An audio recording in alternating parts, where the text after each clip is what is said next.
Hello everyone, welcome to Harsh IT Lab. Harsh Verma this side. And in this video, we are continuing our topic, which is NXOS update, stacking and macros. Basically, these are the next chapter in the book that we are following, Network Warrior. So, for those who don't know, for sure I will be going to introduce you, just like in every video we have done it. This is the book, Network Warrior, everything you need to know that was not on CCN examination. And as I always say, these books actually focuses on the practical application of things rather than the certification sites. Ki you have to study these theoretically and you will pass the exam. So it is a more of a practical experience and learning. And by reading this book, I'm certainly inheriting few of some practical troubleshooting techniques, etc. So without any further delay, access to my phone, which is here. I have already done it. So our topic for the day is not from the start shortcuts and macros, but from the upgrade of NXOS. So we have seen how the CatOS or iOS been upgraded. Basically, we used to copy the flash, the image file that we download from the Cisco website provided by the vendor over an email link or on its support page. Uh, for updating NXOS, actually we require two types of files. First is the OS image file itself, and second is the Kickstart image file. So we have to download these two files, and then the process is quite the same as we used to do with iOS.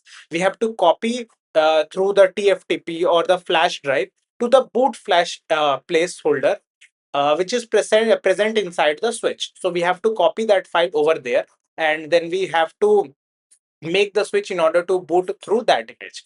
So, command copy TFTP boot flash, which is quite self-explanatory that we are copying something from TFTP, Ternary File Transfer Protocol, which is a TFTP server that may be running on our switch, which itself is connected using LAN network or basically in the same local area network.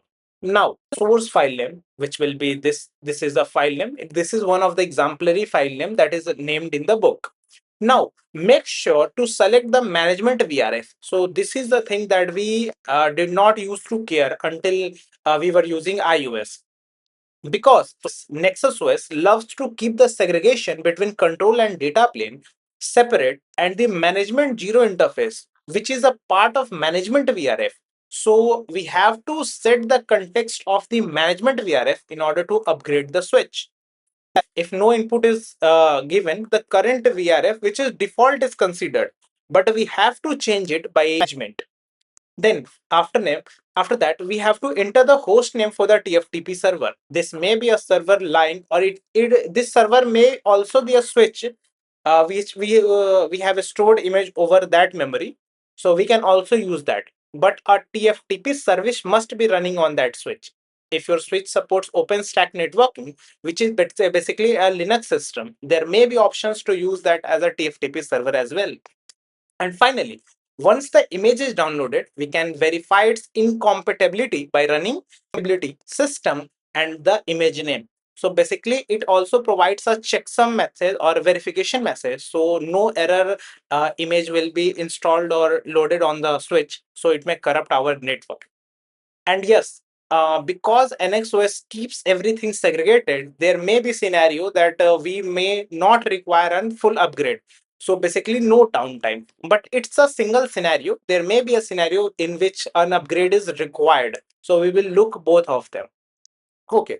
And finally, after the completion of the downloading of image into the boot flash sector, run the command install all kickstart, then the kickstart file name, then system and the system binary.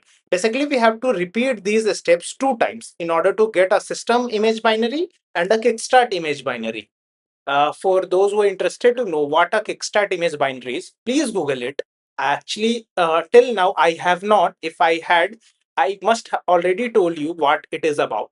And I will be Googling right after this video because I have observed that Googling takes much time of the video, and because I have to cut the video and split it, so it will take it in editing times. So I'm skipping it for now. Finally, install both the images using the command that I've already mentioned.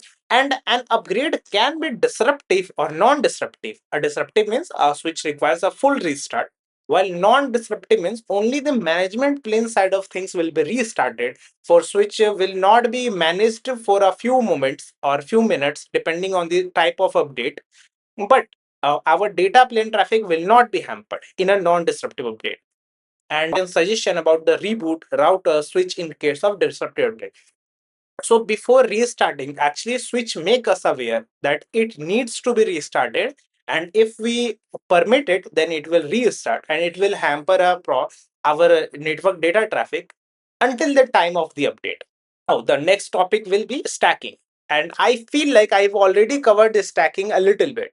So stacking refers to the linking together of multiple switches, usually of same type, to form a single logical switch with a single management IP address.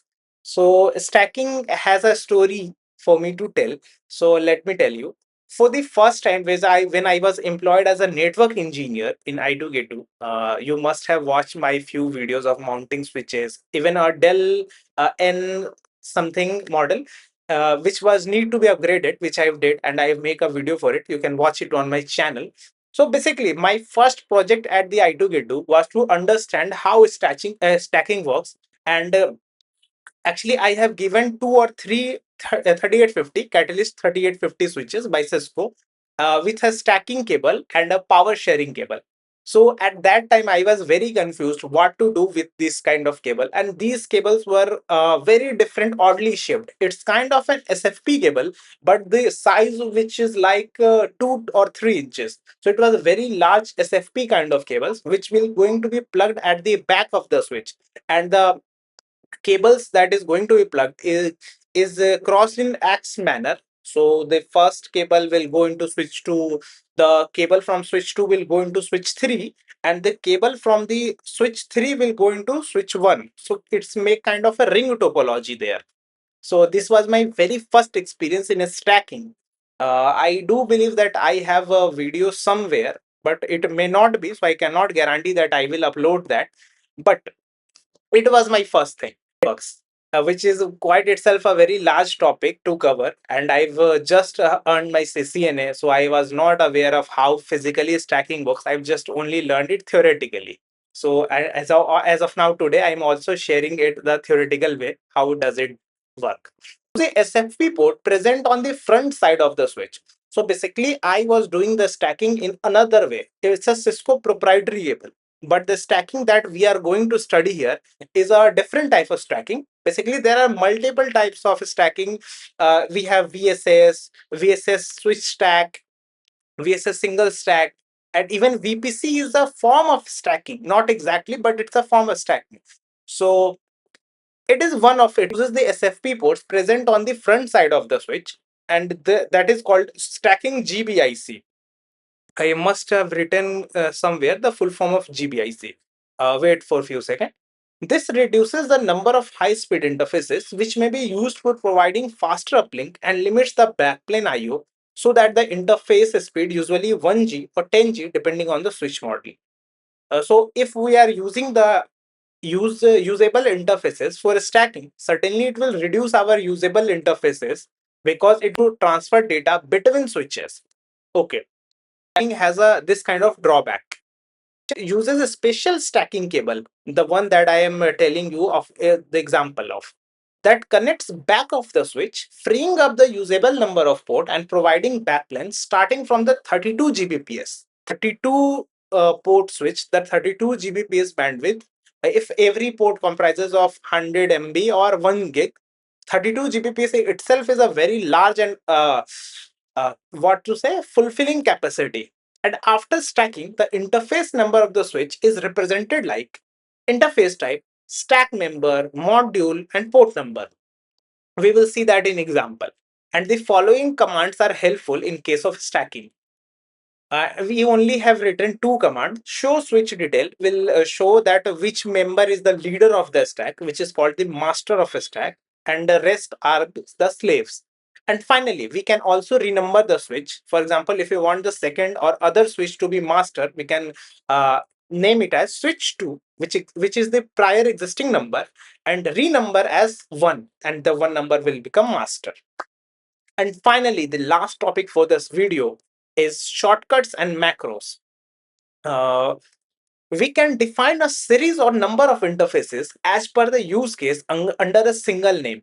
For example, all the interfaces connected to server using command define interface range server 1/0/10. So basically, from this, I'll teach you two things. First is, as you can see, the naming scheme is divided by two slashes.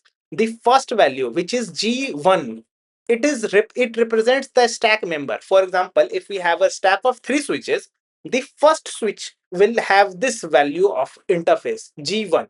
The second switch will have G2, and the third switch will have Z3, or it maybe starts with 0, so you have to verify that.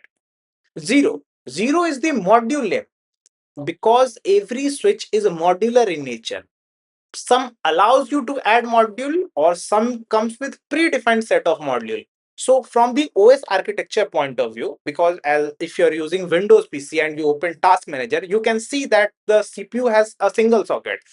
Your laptop does not support multiple CPU, but from a OS point of view, OS standpoint, it is a single unit. So basically, is module. 0 is the index number. So maybe switches consist of multiple modules, but we are talking in terms of the first module here, the port number, and the port number is the last value, which is represented as 10. Now coming back to the command is define interface range server, uh, the interface particular, or a interface specified range. So this will be configured as a shortcut.